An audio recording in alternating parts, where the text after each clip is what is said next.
म बालेन्द्र शाह नेपालको सार्वभौम सत्ता र राजकीय सत्ता नेपालको सार्वभौम सत्ता र राजकीय सत्ता नेपाली जनतामा निहित रहेको नेपालको संविधान प्रति पूर्ण वफादार रही सत्यनिष्ठापूर्वक प्रतिज्ञा गर्दै ईश्वर, देश र जनताको नाममा शपथ लिन्छु कि प्रधानमन्त्री पदको जिम्मेवारी प्रचलित कानूनको पालना गरी मुलुक र जनताको भलो चिताई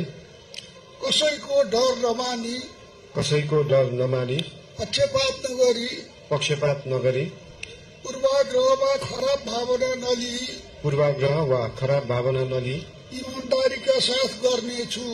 ईमानदारीका साथ गर्नेछु र आफ्नो कर्तव्य पालनको सिलसिलामा आफूलाई जानकारीमा आएको कुरा म पदमा बहाल रहँदा वा नरहँदा जुनसुकै अवस्थामा पनि प्रचलित कानूनको पालना गर्दा बाहेक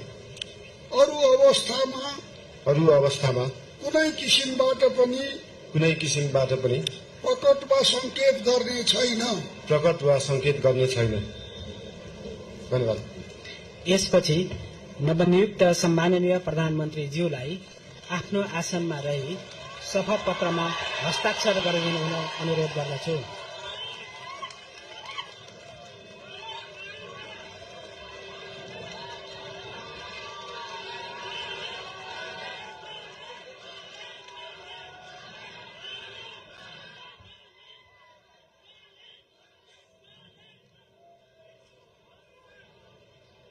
सम्माननीय प्रधानमन्त्री श्री बालेन्द्र शाहज्यूबाट प्रधानमन्त्री पद तथा गोपनीयताको शपथ लिने काम सम्पन्न भएको छ।